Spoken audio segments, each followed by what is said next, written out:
Maranatha, ça veut dire Jésus vient. Et il vient vraiment. Et il revient bientôt, il revient déjà dans nos cœurs de plus en plus fort. Ce matin, ça doit être une grande joie dans nos cœurs. Je trouve bien silencieux ce matin. Hein? Est-ce qu'on peut acclamer le Seigneur, le bénir, le louer ce matin?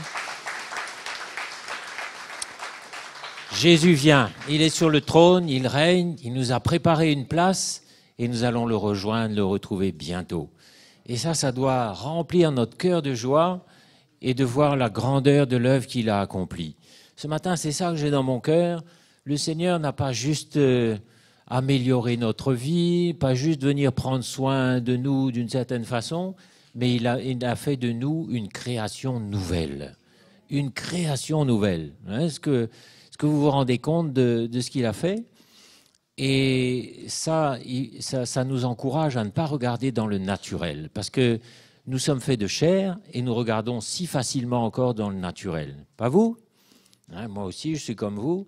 On regarde ce qu'on voit avec l'œil nu, mais si on pouvait voir dans l'esprit ce que le Seigneur a fait, et là où nous sommes en esprit, même si dans notre corps, dans notre chair, nous sommes encore pour un temps soumis aux lois de ce monde, mais dans l'esprit, si on pouvait voir où nous sommes. Et ça va nous encourager à voir toute chose avec les yeux de la foi, à regarder en esprit, à regarder comme lui il voit, et ça va nous réjouir, et ça va faire de nous un peuple qui va être dans la victoire, qui va marcher dans la victoire, parce que le Seigneur est tout puissant, nous sommes ses enfants. On va lire dans 2 Corinthiens 5, on va regarder ça d'un petit peu plus près. 2 Corinthiens 5, verset 17.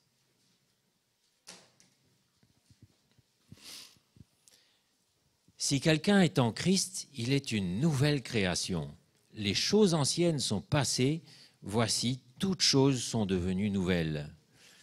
Et ça nous rappelle à notre nouvelle naissance. Pourquoi on parle de nouvelle naissance? Moi, je sais très bien que je suis né de mes parents selon la chair et le sang. J'ai reçu une certaine éducation, mais quand le Seigneur est venu me chercher, à l'âge de 40 ans, il ne m'a pas seulement pardonné mes péchés, mais il m'a fait renaître. C'était vraiment une nouvelle naissance, nouvelle éducation, nouveaux parents. Tout était complètement nouveau pour moi. Tout ce que j'avais appris avant, c'était à oublier. Tout mon passé, oublié aussi. Et c'était comme si j'étais né ce jour-là. Mes frères et sœurs, le jour où vous êtes nouveau, né de nouveau, c'est le jour où vous êtes vraiment né, à la vraie vie. Et il y a deux mondes, il y a le monde des ténèbres et le monde de la lumière. Et soit on est dans l'un, soit on est dans l'autre. Et le jour où je suis né de nouveau, la Bible nous dit qu'il nous a transportés dans son royaume. Ça évoque l'idée d'un déménagement. Donc, nouvelle naissance, nouvelle habitation, nouvelles conditions de vie. Et il faut vraiment que le vieil homme qui était du passé meure. Et vous savez, il a encore ses droits dans nos vies. Hein, avec notre caractère, nos habitudes, nos liens, tout ce avec quoi on est encore lié. Mais il faut que tout ça disparaisse. On dirait que le vieil homme en nous, il a été, de par le message de la croix, il a été maîtrisé, les passions de la chair ont été maîtrisées, mais il était toujours là quelque part, et pour un temps encore, il servait comme de support à la création nouvelle qui était en train de prendre forme, mais il y a un moment où ce vieil homme doit disparaître complètement. Vous ne croyez pas? Disparaître. Et je crois que c'est le temps maintenant où le vieil homme doit vraiment disparaître complètement. Il ne sert plus à rien, au contraire, il deviendrait facilement un obstacle, mais me consacrer à cette nouvelle naissance, à l'être spirituel, à Christ qui est en moi et qui veut maintenant s'épanouir et prendre toute la place. On doit ressentir que Christ en nous veut prendre toute la place. Vous ressentez ça? Il veut agir, il veut faire des choses. Et ce serait triste de le limiter. Vous savez, on peut limiter le Seigneur par notre caractère, par notre retenue. Il y a tellement de retenue en nous. Et je pensais à ça dans la louange. Il y a beaucoup de choses qui nous retiennent encore. Il y a comme une timidité, il y a comme une gêne. Surtout chez nous, les Français.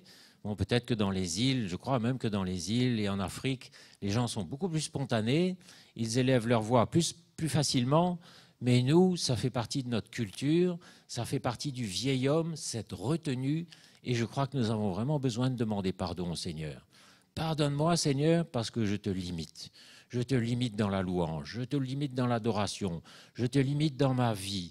Et je crois que nos réunions sont destinées à prendre une toute autre tournure avec quelque chose qui va sortir librement de nous, ne croyez pas? Donc je crois qu'il y a un petit peu de repentance qui doit prendre place dans notre cœur, parce que tout ce qui vient de notre passé, de notre culture, de notre caractère, vous savez, on est très cartésiens, nous les Français, ça aussi, ça doit disparaître. Les choses anciennes sont passées, toutes choses sont devenues nouvelles. Et tout cela vient de Dieu qui nous a réconciliés avec lui par Christ. Et on va revenir au verset 16 qui est juste avant. Ainsi, dès maintenant, nous ne connaissons personne selon la chair, et si nous avons connu Christ selon la chair, maintenant, nous ne le connaissons plus de cette manière. Nous ne connaissons personne selon la chair, c'est-à-dire que maintenant, je dois avoir nouvelle créature, nouveau regard. Je ne dois plus voir mes frères et mes sœurs avec ce regard naturel, mais je dois voir ce qui se passe dans l'esprit, dans leur cœur. Alors, quand je regarde dans le naturel, qu'est-ce qui se passe? Il se passe ce qui existait chez les Corinthiens, où il y avait des préférences naturelles. Il y en avait un qui préférait Apollos, l'autre qui préférait Paul, l'autre qui préférait je ne sais pas qui encore. Et vous savez, quand on a des préférences, des sympathies, des antipathies, on est plus attiré par l'un, moins par l'autre. Vous connaissez un peu ce genre de réflexe-là? On peut savoir que ça vient du vieil homme, de l'ancienne création qui a besoin d'être englouti. Mais on ne veut plus regarder nos frères et nos sœurs de cette façon. Moi, je ne veux plus regarder son caractère, sa culture. Je ne veux plus ressentir la culture de quelqu'un. Je ne veux plus connaître son caractère. Je ne veux plus connaître ses dons naturels. Est-ce qu'il a fait des grandes études? Est-ce qu'il est brillant? Est-ce qu'il est ceci, cela? Ou est-ce qu'il a bon caractère ou mauvais caractère? Ça, c'est l'envers et l'endroit d'une même chose qui est l'humain. C'est tout. Bon caractère, on peut être mauvais caractère et avoir un cœur extraordinaire pour le Seigneur. On peut avoir un caractère doux, gentil, serviable, mais c'est toujours le caractère humain, ce n'est pas une œuvre de Dieu. Et nous, ce qu'on veut, c'est connaître l'œuvre de Dieu dans le cœur de notre voisin. Celui qui est assis à côté de vous, vous avez besoin de connaître l'œuvre de Dieu dans son cœur, de connaître qu'est-ce qui se passe dans sa vie. C'est ça que je veux connaître, moi. Qu'est-ce qui se passe dans ton cœur aujourd'hui, mon frère, ma sœur? Avec quoi tu luttes? Avec quoi tu as du mal encore aujourd'hui? Est-ce qu'on peut prier ensemble pour ça? Et voir quelle est l'œuvre de Christ dans le cœur de quelqu'un. Et ça va nous remplir de patience, de foi, et je crois qu'on aura beaucoup de patience aussi pour nos frères et sœurs. Parce qu'il y en a qui grandissent vite, il y en a qui grandissent tout doucement, mais chacun a reçu une mesure de foi, et on ne peut pas s'impatienter après celui qui ne grandit pas vite. Du moment qu'il grandit, on doit être content. Et on sait que le frère Roland nous a dit, il y a une mesure pour chacun. Et moi, je veux voir cette mesure de foi qui est dans le cœur de l'autre. Je ne veux pas voir son caractère. Je ne veux plus voir personne. J'ai entendu cette prière encore, c'est David qui nous partageait comment on ne veut plus regarder nos enfants non plus, ou nos parents si on est un enfant. Mais quand on regarde la nouvelle création, on regarde le produit fini. Et on sait que Dieu est capable de faire toutes choses belles en son temps. Le Seigneur est capable de faire des choses extraordinaires. Et il ne voit pas comme nous. Quelqu'un peut être parti de l'Église pendant 25 ans, tout d'un coup il revient et il va nous dépasser. Et quelquefois on voit quelqu'un qui tâche, qui lutte pendant des années, et avec le vieil homme on se dirait facilement, lui c'est pas la peine. Et puis un jour le Seigneur le touche, fini, il grandit, il est l'ouvrier de la dernière heure et il va nous étonner. On veut connaître nos frères, nos sœurs avec les yeux de Christ, avec le regard de la foi. Et le Seigneur n'est pas comme nous du tout, mais il sait quel est le fond des cœurs. Il sait exactement avec qui, avec quoi vous luttez, avec quoi. Il sait quel est le temps pour chacun, le temps de revenir, le temps de s'épanouir. C'est comme une fleur qui a un temps pour un jour où ça s'épanouit après avoir longtemps maturé, mais on ne veut plus se connaître selon la chair. Et on ne veut plus non plus du vieil homme. Moi, je ne sais pas si vous êtes comme moi, mais le vieil homme, c'est fini, j'en veux plus. Et on ressent qu'il y a un moment où il a besoin d'être définitivement brisé pour que Christ en nous puisse s'épanouir. Si le vieil homme n'est pas brisé, le Seigneur va être limité. Nous allons attrister l'Esprit de Dieu. Nous allons le freiner. Nous n'allons pas entendre quand il va nous dire quelque chose. Nous n'allons pas réagir quand il veut que nous réagissions. C'est pour ça qu'on parle beaucoup de brisement en ce moment, mais ça doit être vécu comme une libération, comme une joie, comme un vieux vêtement qu'on jette après nous, parce que tout ce que nous voulons, c'est le cœur de Christ, c'est la vie de Christ en nous, et arriver à ce point où Paul pouvait dire, ben, aujourd'hui, c'est plus moi qui vis, je ne vis plus.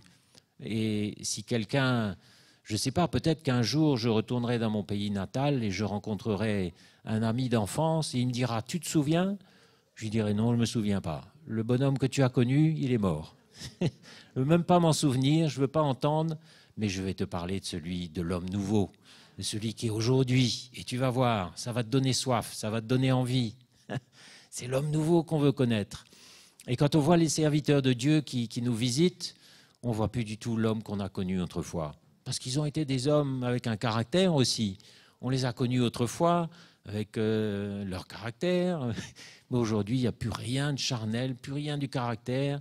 Il n'y a plus que Christ qui s'exprime, qui exprime la pensée de l'esprit et qui est sensible et qui emmène les choses de Dieu. Vous avez remarqué? Ben, mes frères et sœurs, ils nous montrent un chemin, ces hommes-là, et c'est notre part à nous tous. Parce que ce n'est pas juste pour les serviteurs de Dieu, les anciens, les diacres, les diaconesses, mais c'est pour tout le peuple de Dieu, vous ne croyez pas?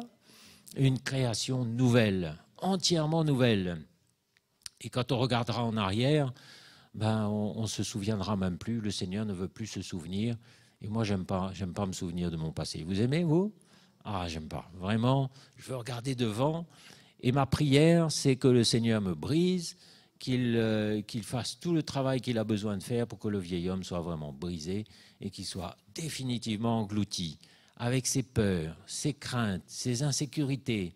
Vous savez, c'est ça le vieil homme, hein? C'est toutes ces choses-là qui nous limitent. Mais on a entendu, le Seigneur nous dit, mais ne te tracasse pas pour toi, tracasse-toi plutôt pour le royaume de Dieu, pour le plan de Dieu pour ta vie. C'est ça qui doit être le sujet de ton tracas. Mais toi, je m'occupe de toi, moi. Et tout ce que je te demande, c'est de renoncer à toi-même, de te charger de ta croix chaque jour et de me suivre. Et les œuvres que j'ai préparées pour toi, elles sont préparées. Tu n'as plus qu'à marcher dedans et à les exécuter. Oh, c'est reposant quand même, hein? Et vous avez remarqué que chaque fois qu'on fait un pas de foi, on est joyeux, hein? Et par contre, chaque fois qu'on a reculé, on est triste. Ah, ça, c'est la tristesse de la chair, du péché, qui entraîne la mort spirituelle et qui emmène notre cœur à être mort, à être sec, à être amer. Et quand on a raté, on le sait, hein, on est passé à côté. Et il y a juste une chose à faire, s'humilier. Dire, Seigneur, pardonne-moi, je t'ai limité, je t'ai bloqué dans tout ce que tu voulais faire. Et puis le coup d'après, on réagit bien, on y va sans réfléchir. On réfléchit beaucoup trop. Et ça va nous emmener à limiter le Seigneur. Et le Seigneur va faire des choses extraordinaires à travers nos vies. On va aller voir un petit peu plus loin. Donc, les choses anciennes sont passées et toutes choses sont devenues nouvelles. Dans l'Église, dans la vie de mes frères et sœurs, dans mon appel, dans toutes choses, le passé, c'est le passé. Allons un peu plus loin, Colossiens 1, verset 13. C'est ce que je vous disais tout à l'heure, il nous a délivrés de la puissance des ténèbres et il nous a transportés dans le royaume de son Fils bien-aimé. Transportés, moi j'adore ce mot. Ça veut dire que je suis encore là physiquement, mais en esprit, je ne suis plus là du tout. Et je ne réagis plus selon les lois de ce monde-là. Même si je suis dedans, alors bien sûr, il y a des lois auxquelles je me soumets, je paie mes impôts, je ne roule pas à plus de 130 sur l'autoroute. Toutes ces lois naturelles, bien sûr, on les respecte, mais maintenant, on obéit aux lois spirituelles parce que nous sommes dans le monde spirituel déjà en esprit. Et c'est comme ça qu'on ne réagit plus aux sollicitations du monde. Le monde nous dit épargne, mais nous semons de plus en plus. Le monde nous dit achète, prends un crédit, installe-toi. Mais nous réalisons que nous sommes dans une tente comme Abraham, au sens figuré, qu'on n'a plus beaucoup de temps à passer sur cette terre, que notre vraie demeure, c'est dans le royaume de Dieu.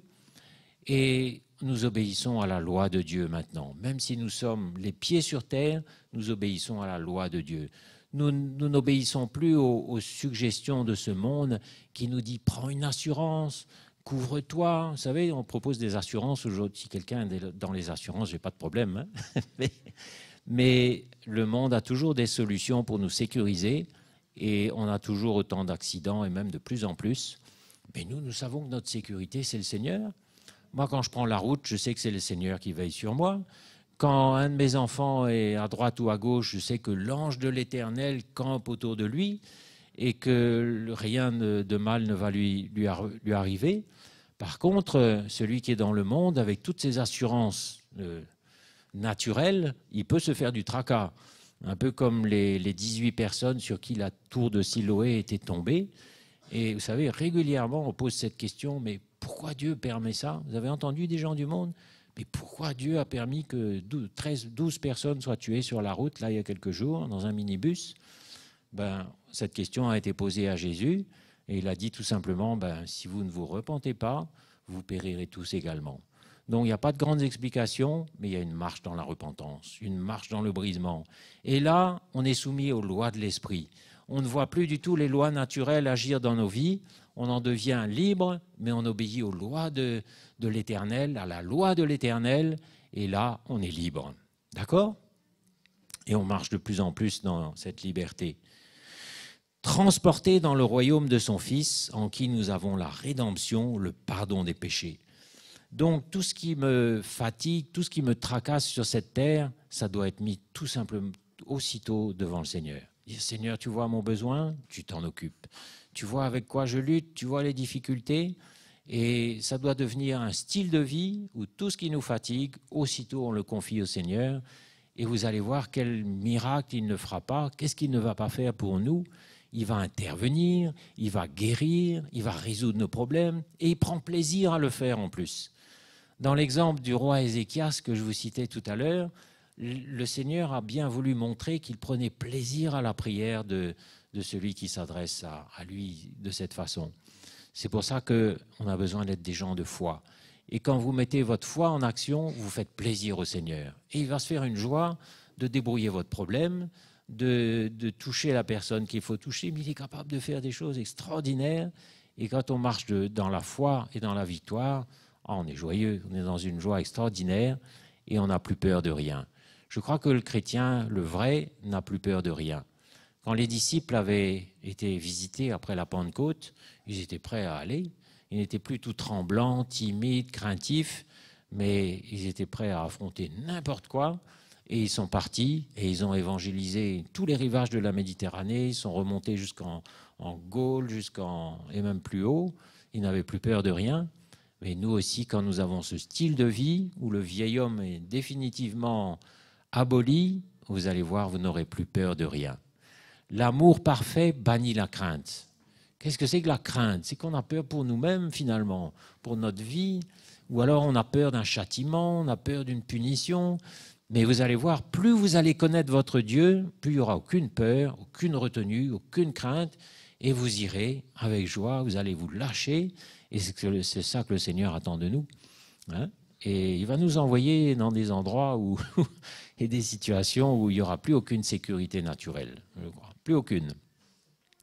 Avec tout ce qui se passe dans le monde d'aujourd'hui, il faut que notre confiance dans le Seigneur soit quelque chose de vraiment réel. Réel, c'est quand ma vie est en jeu, j'y vais, et je sais qu'il est là. C'est clair. Hein? Voilà.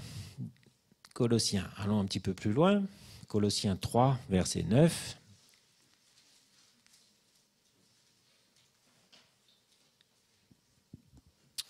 Ne mentez pas les uns aux autres, vous étant dépouillés du vieil homme et de ses œuvres, et ayant revêtu l'homme nouveau qui se renouvelle dans la connaissance selon l'image de celui qui l'a créé. On a entendu parler d'image et de modèle ces jours-ci. Hein? D'image. Et encore une image en nous qui est bien humaine, une image qui reflète encore l'homme, l'humain, l'ancienne création, le caractère aussi, mais tout ça, ça va disparaître de plus en plus et nous allons refléter l'image de Christ. Et ça, c'est pour tout le monde. Rappelez-vous, dans l'évangile de Marc, au chapitre 16, le Seigneur dit à ceux qui auront cru, ça c'est vraiment vous tous, ceux qui auront cru, ils imposeront les mains aux malades et les malades seront guéris. Ils marcheront sur toute la puissance de l'ennemi. Ceux qui auront cru, ça c'est vraiment pour nous. Et c'est ça que nous sommes appelés à vivre, l'homme nouveau. Parce qu'il y a Christ en nous et nous sommes, de par Christ qui vit en nous, eh bien, nous sommes capables de nous dépouiller complètement du vieil homme et de ses œuvres, c'est-à-dire du caractère, de ses réactions, de la chair qui se manifeste encore de toutes sortes de façons, mais vous serez capable d'imposer les mains. Quand je dis capable, bien sûr, c'est dans un brisement, dans une humilité, mais l'onction est en nous. L'onction habite dans le chrétien, l'onction de Dieu, hein, dans tous les chrétiens. Et le Seigneur vous enverra pour imposer les mains aux malades, pour les guérir, pour chasser les démons, pour faire... Vous savez, il y a beaucoup de travail, parce que dans le monde qui nous entoure, regardez un peu la misère morale qui règne. Regardez comment l'ennemi fait rage, comment il y a des gens qui sont possédés, combien d'autres sont écrasés. C'est effrayant. Je voyais encore un récit de personne qui a mis fin à ses jours ce matin. Selon l'image de celui qui l'a créé. Ça, c'est formidable parce que nous allons refléter l'image de notre Dieu. C'est-à-dire que quand je vais rencontrer ma sœur, c'est plus ma sœur que je vais rencontrer, c'est Christ en elle. Et elle aura le conseil de l'Esprit, elle aura la parole de l'Esprit, elle aura peut-être qu'elle va imposer les mains, peut-être, je ne sais pas, mais Christ en elle va bouger, va s'exprimer. Et ça, c'est ce qui va nous combler de joie, mes frères et sœurs. Et nous sommes destinés à ça. Nous ne sommes pas destinés à rester enfermés dans nos limitations, dans tout ce que nous avons été. C'est un peu comme quelqu'un qui a vécu dans une carapace, et puis un jour, il rejette sa carapace, et on voit l'homme nouveau qui se lève avec toute la puissance de Dieu en nous. Et vous savez, le Seigneur veut nous utiliser. Il veut utiliser chacun de nous, comme il l'a fait autrefois, avec beaucoup de puissance. Colossiens 3. On va aller un peu plus loin. Éphésiens 1. Éphésiens chapitre 1. On va lire à partir du verset 3. Béni soit Dieu, béni soit le Dieu et Père de notre Seigneur Jésus, qui nous a bénis de toute bénédiction spirituelle. Où ça? Dans les lieux célestes, pas sur la terre. Sur la terre, mes frères et sœurs, définitivement, nous n'avons aucun héritage. Aucun. De même que Abraham, qui était le modèle d'origine, il n'avait aucun partage sur la terre, il n'y avait rien pour lui sur cette terre. Il a vécu dans des tentes, il a vécu dans un statut provisoire, et la promesse que l'Éternel avait pour lui, c'était dans les lieux célestes. Et pour nous, c'est la même chose. Et il n'y a pas de royaume que nous devons construire sur cette terre. Et le monde va toujours nous proposer des choses, toujours, pour nous installer, pour avoir du bien-être, pour avoir du confort. Le monde va toujours nous solliciter dans ce sens. Mais la loi de Dieu, qu'est-ce qu'elle dit? La parole de Dieu, elle dit « Je traite durement mon corps pour ne pas être disqualifié », alors que le monde vous dit « Vous pouvez avoir du bien-être, vous pouvez avoir du confort ». Le monde, lui, va dire à la femme « Travaille, réussis, sois l'égal de ton mari, domine même sur lui ». Mais la parole de Dieu nous dit exactement le contraire. Et de plus en plus, vous allez écouter la parole de Dieu et vous allez faire taire cette voix du monde et vous serez dans les lieux célestes en Christ. Toutes les promesses sont là. Moi, je crois que le chrétien doit être vraiment prêt. Ça, c'est un signe. Si nous sommes vraiment dans les lieux célestes avec Christ, c'est qu'il n'y a plus rien sur cette terre qui nous retient. Paul faisait ce constat et il disait, si j'avais le choix, je préfère partir tout de suite, parce que je sais que le vrai bonheur, mon vrai héritage, c'est là-haut. Toutefois, à cause des élus, je reste, parce que je sens que je peux encore les aider, leur prêcher l'évangile et les instruire un petit peu plus dans la connaissance du vrai Dieu. Et c'est pour ça qu'il est resté. Mais dans son cœur, il n'y avait plus rien qui le retenait ici-bas. Il n'y a pas d'héritage pour nous ici-bas, mes frères et sœurs. La seule chose qui est pour nous, c'est l'amour du Seigneur qui veille, qui pourvoit. Et ça, il ne va jamais nous laisser manquer de quoi que ce soit. Il permet certainement, oui, que nous passions quelquefois par le manque. Ça fait partie du chemin de la croix. Par le manque, par la maladie, par toutes sortes de choses. Mais il y a toujours une provision de grâce en même temps, parce qu'en même temps que l'épreuve, il a déjà prévu le moyen d'en sortir. C'est écrit, hein? Donc, il n'y a rien à construire sur cette terre, si ce n'est la création nouvelle qui est en nous. Rien. Hein?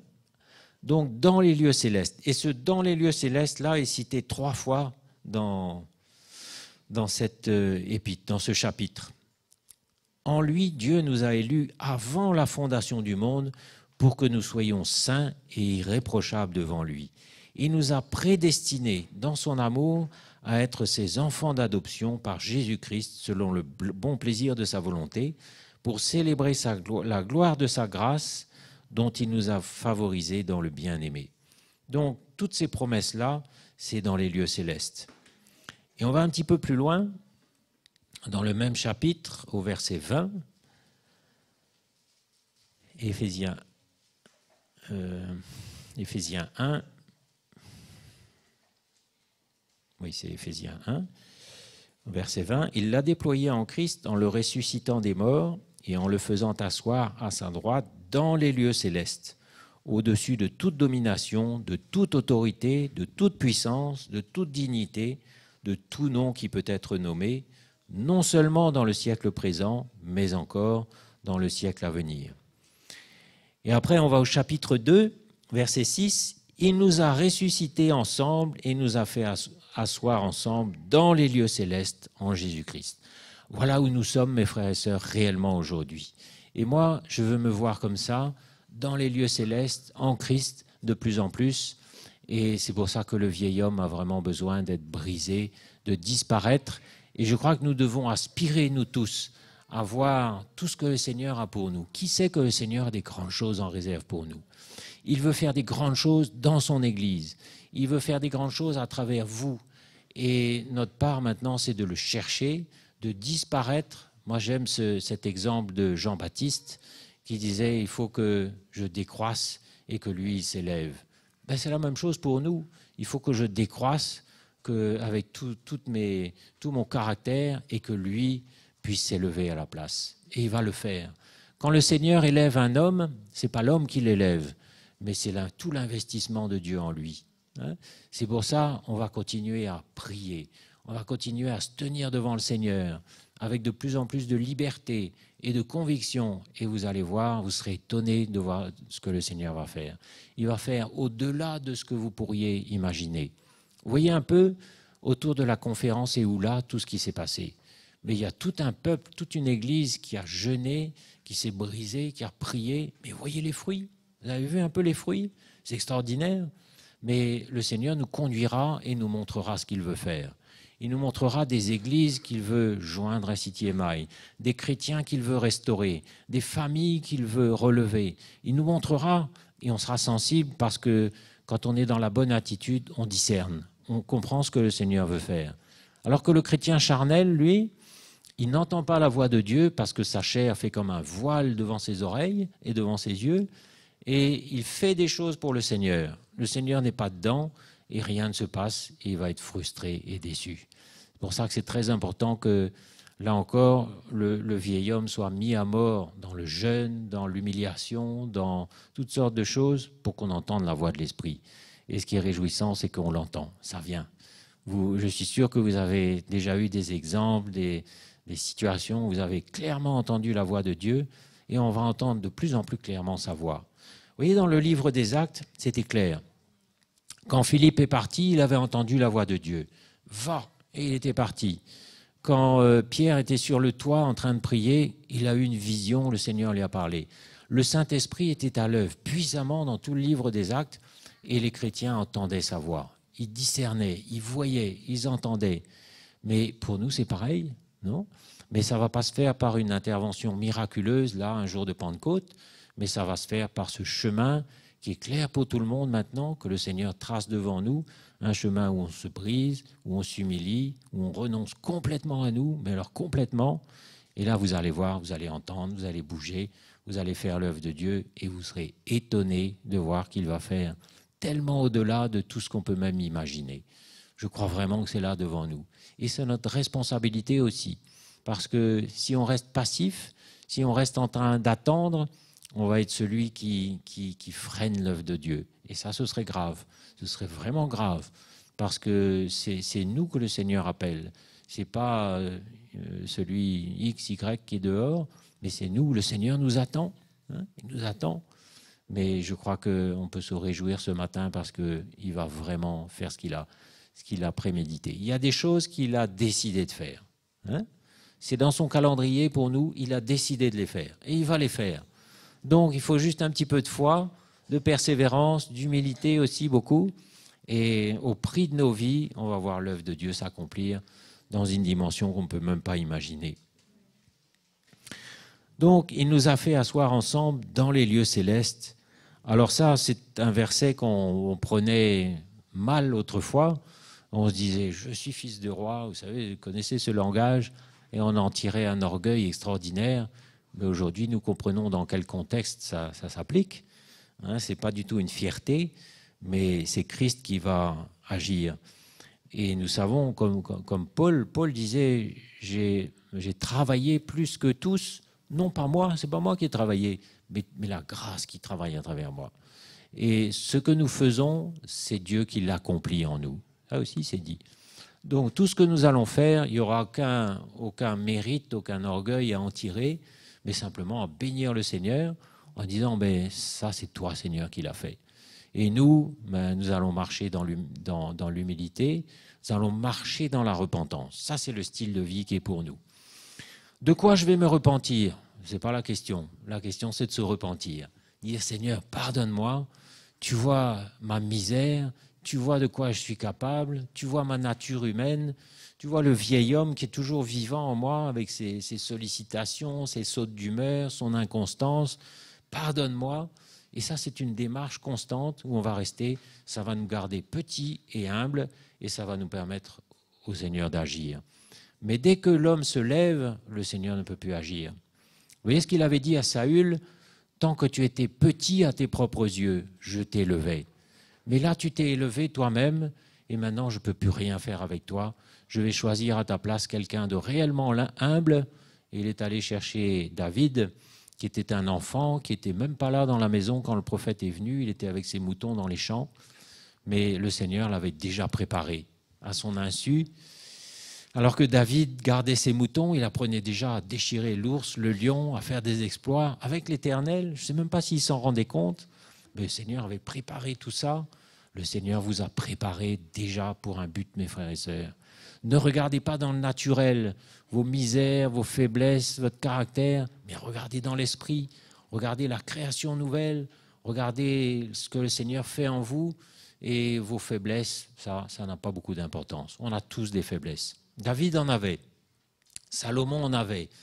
Tous ceux qui ont travaillé avec le Seigneur avaient des faiblesses. Mais ce n'est pas grave du tout. Mais ce qui est important, c'est ce qui va rester pour l'éternité, ce qui est en train de prendre forme là en nous. C'est ça qui doit être l'objet de tous nos soins, de nos prières, de notre attention.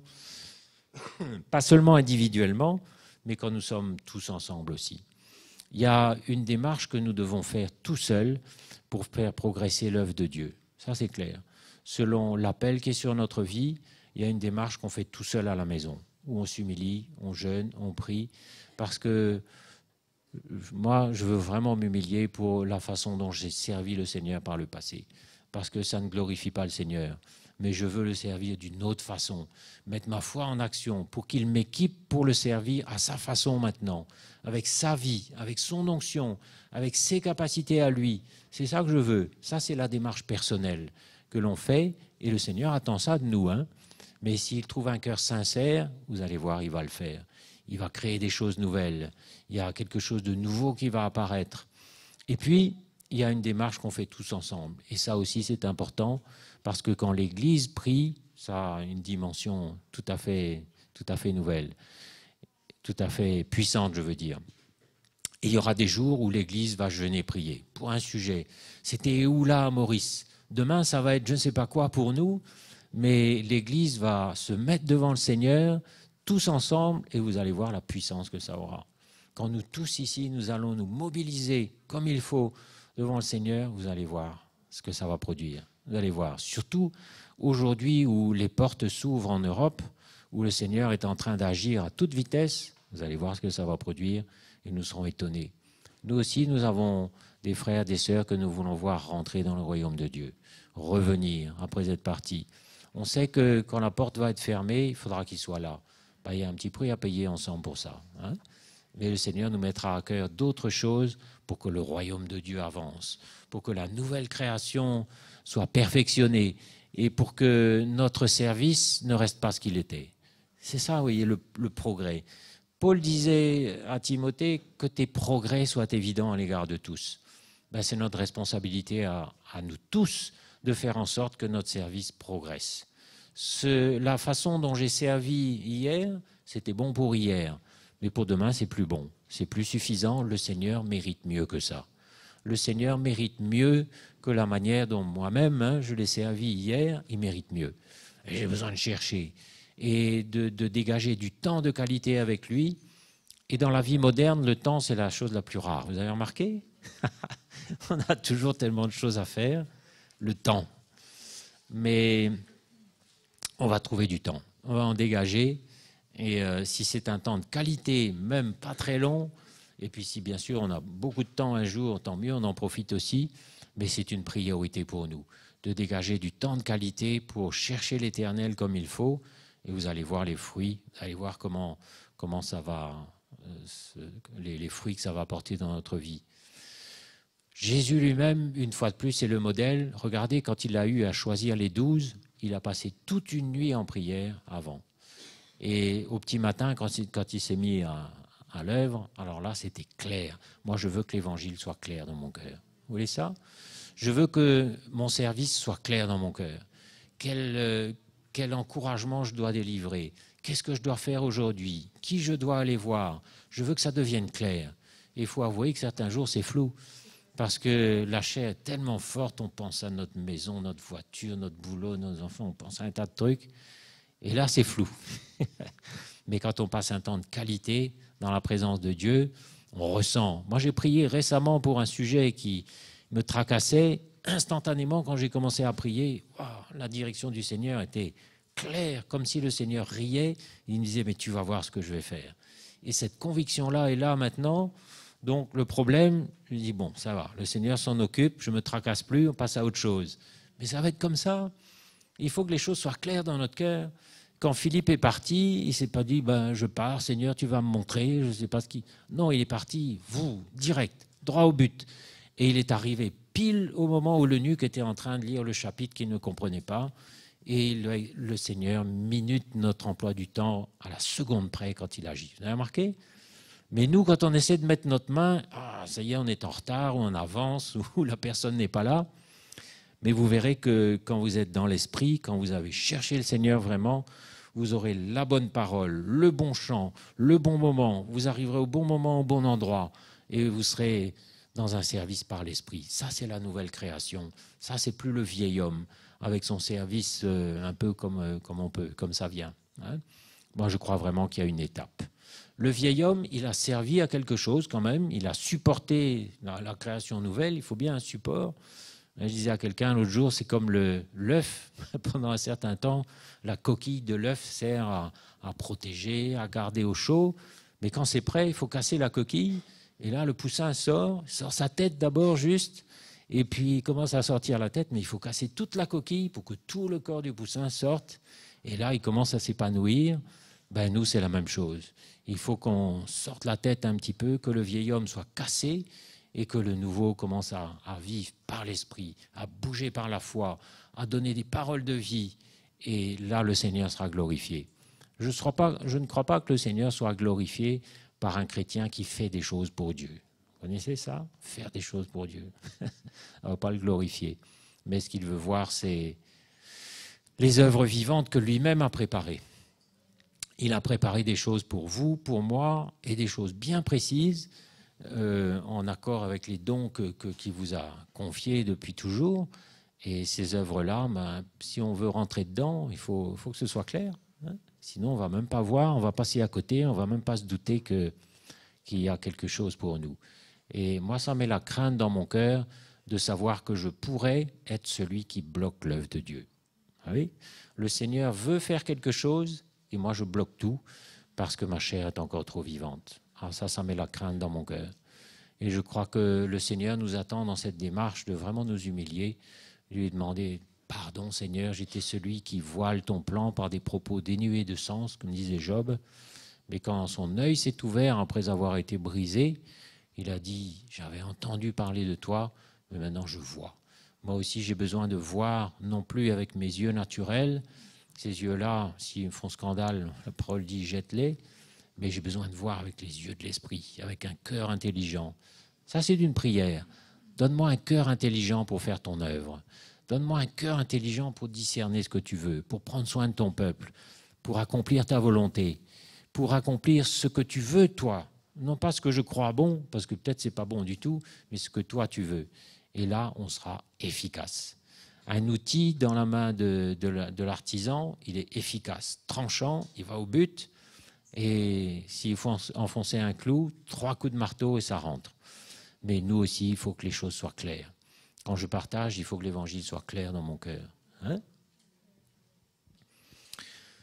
Donc, il nous a ressuscités ensemble et nous a fait asseoir ensemble dans les lieux célestes afin de montrer dans les siècles à venir l'infinie richesse de sa grâce par sa bonté envers nous, qui doit être vue, qui doit être glorifiée. D'accord ? Verset 19. « Ainsi donc, vous n'êtes plus des étrangers, ni des gens du dehors, mais vous êtes concitoyens des saints, gens de la maison de Dieu. » On n'est pas des étrangers, nous, on n'est pas n'importe qui, mais on est concitoyens des saints, gens de la maison de Dieu.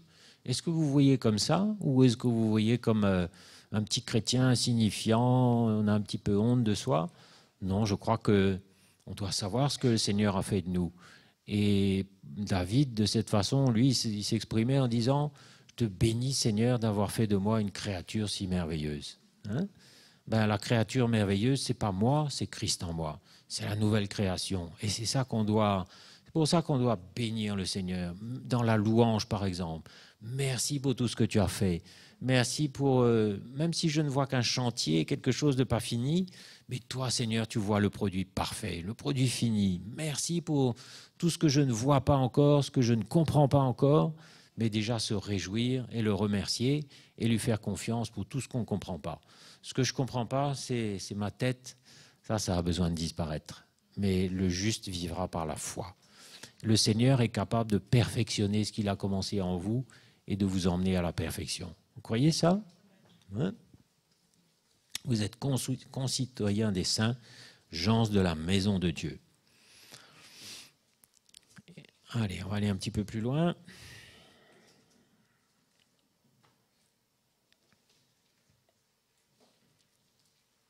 « 1 Corinthiens 15, verset 45. »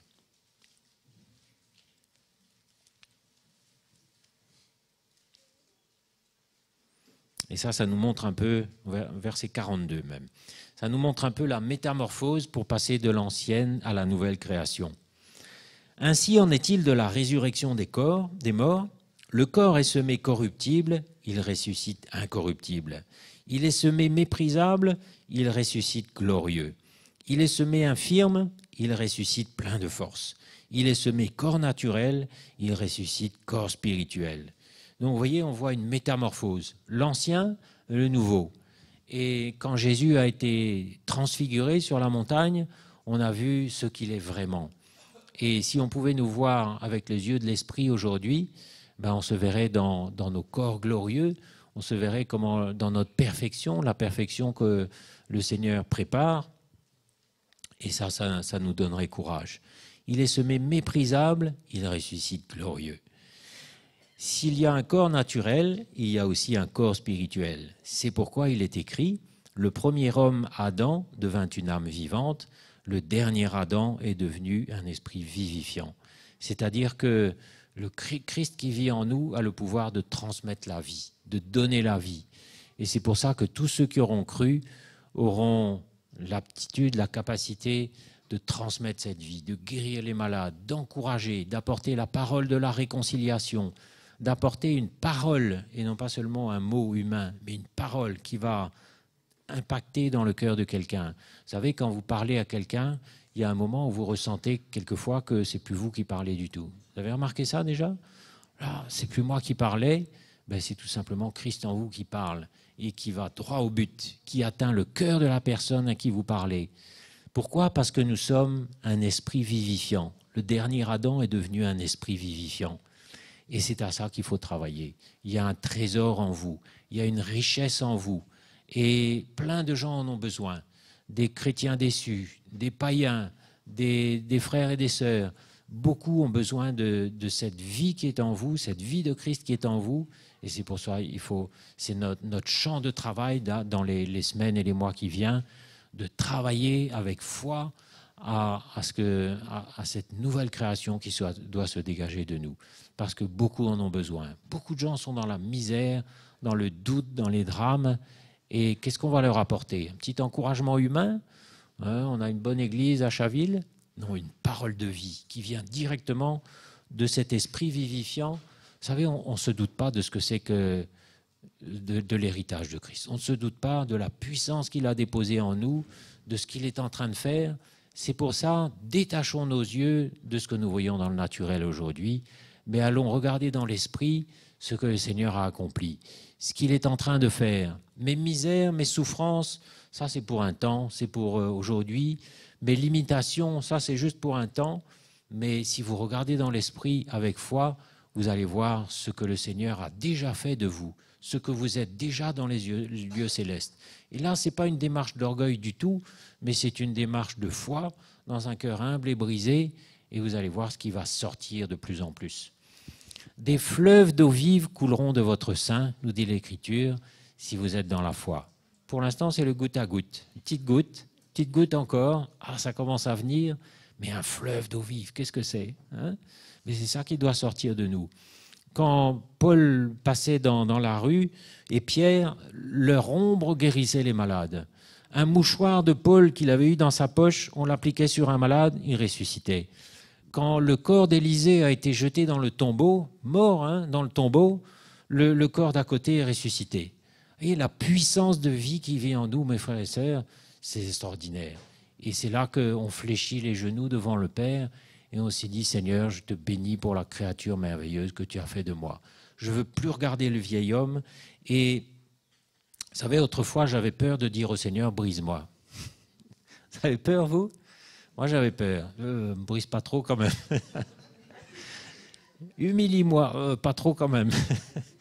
Mais aujourd'hui, comprenant, c'est ça qui est merveilleux, c'est que le Seigneur nous éclaire. Il nous montre. Et quand le frère a partagé ces jours-ci, c'était lumineux. Sur le jeûne, sur le brisement, lumineux. Et maintenant, j'ai plus aucun complexe, plus aucune peur. Seigneur, brise, humilie, mais alors que ma personne vraiment n'ait plus aucune importance. Hein? Et là, je sais ce qui va sortir de là. Je sais. C'est ça ce qui me réjouit. Mais mes frères et sœurs, je crois que c'est ça qui est pour nous. Qu'on n'ait pas peur de dire au Seigneur, brise-moi, humilie-moi, parce que je sais ce qui va sortir de moi. Je sais qui est le vrai moi-même. Le bonhomme que vous avez devant vous ce matin, avec ses rides, ses cheveux blancs, c'est pas le vrai, c'est pas le vrai Jean-Charles. Le vrai, c'est celui qui recevra un nouveau nom. Vous savez, la parole nous dit que notre vie est cachée en Christ et elle sera révélée le jour où le Seigneur apparaîtra. La création tout entière soupire après la révélation des fils de Dieu. Ce jour-là, on nous verra comme nous sommes vraiment, comme le Seigneur nous voit vraiment, avec parfait en Christ dans les lieux célestes. C'est comme ça qu'on sera vu. Mais mes frères et sœurs, si vous vous voyez comme ça les uns les autres déjà aujourd'hui, vous serez dans la foi et vous allez voir ce que le Seigneur va faire. Il est à la porte, il frappe à la porte de notre cœur encore ce matin et il nous dit, camarade, réveille-toi, tu dors. Hein, laisse tomber ce vieil homme, laisse-moi le briser entièrement, qu'il n'en reste plus rien du tout, et tu vas voir. Hein, c'est le moment. C'est le moment de briser la coquille, c'est le moment de se lever dans l'esprit, c'est le moment de réaliser ce que c'est vraiment que cette nouvelle création, parce que ce serait un peu décevant quand même. Ah ben oui, le Seigneur a fait une nouvelle création, puis quand on regarde l'église de Chaville, l'église de Nanterre, l'église de Rouen, on dit, mais attends, où c'est? Ça ne brille pas beaucoup encore. Mais si on regarde dans l'esprit, ça commence à briller, ça va briller de plus en plus. Et c'est là qu'il faut regarder. Maintenant, nous avons un prix à payer, chacun, individuellement, pour que l'œuvre de Dieu avance. C'est clair, hein? Nous avons chacun un prix à payer. Nous avons un chemin à parcourir, une croix à prendre, une responsabilité pour que le Seigneur puisse faire ce qu'il a à faire à travers nous. et que ne soit pas celui qui limite l'œuvre de Dieu et qui la bloque. Moi, je serais embêté vraiment, vraiment, vraiment, si je réalisais que je suis celui qui bloque l'œuvre de Dieu. Mais quand j'ai pu accomplir ce qu'il veut, je le sais, j'ai l'approbation dans son cœur, voilà, ça va me remplir de joie. Hein? Donc, n'allons pas minimiser ce que le Seigneur a fait, mais si je minimise, c'est que je n'ai pas de foi. C'est clair, hein? Il n'y a pas un gramme de foi dans mon cœur. Si je tourne en rond, ça veut dire que mon cœur est fermé. Ça veut dire que mon cœur est fermé. Alors, le Seigneur a prévu plein de choses et je saisis que 3 fois rien, que quelques gouttes, alors qu'il a prévu pour moi des fleuves d'eau vive, il a prévu des choses extraordinaires et il n'y a pas besoin de beaucoup. Là, si vous aviez la foi, disait Jésus, comme un grain de moutarde, là, la plus petite graine de la création, si vous commencez par là, vous allez voir, ça va grossir, et la foi va se lever en vous. Nous sommes des hommes et des femmes de foi et des hommes et des femmes de l'esprit. Hein? Donc, on ne va plus regarder du tout en arrière, on ne va plus regarder en bas, on ne va plus se regarder dans la chair, mais on va commencer à considérer que le Seigneur a fait de nous une création complètement nouvelle. Et ça va trancher par rapport à ceux qui ne veulent pas de l'Évangile. Le Seigneur nous dit, ils sauront qui je suis, ils sauront qui est l'Éternel. Le Seigneur veut élever son Église comme un flambeau dans cette génération perverse et corrompue. Ça suppose que nos craintes soient mises sur l'autel, que quand on aura sorti, on sort, on n'aura plus peur de rien, mes frères et sœurs. Rien. Vous allez voir, cherchez sans relâche, et vous allez voir. Vous serez comme Ézéchias, le Seigneur a tendu son oreille, il a écouté. Peut-être ça va prendre un petit peu de temps, demander un peu de persévérance, persévérez, accrochez-vous, continuez. Ça va commencer à couler de plus en plus fort, et vous allez voir. Le Seigneur veut élever son Église comme un flambeau, comme un signal sur une montagne, là, dans ces derniers temps, et ils sauront qui est l'Éternel. Hein? Est-ce qu'on peut se lever ce matin et bénir le Seigneur pour les choses merveilleuses qu'il a pour nous?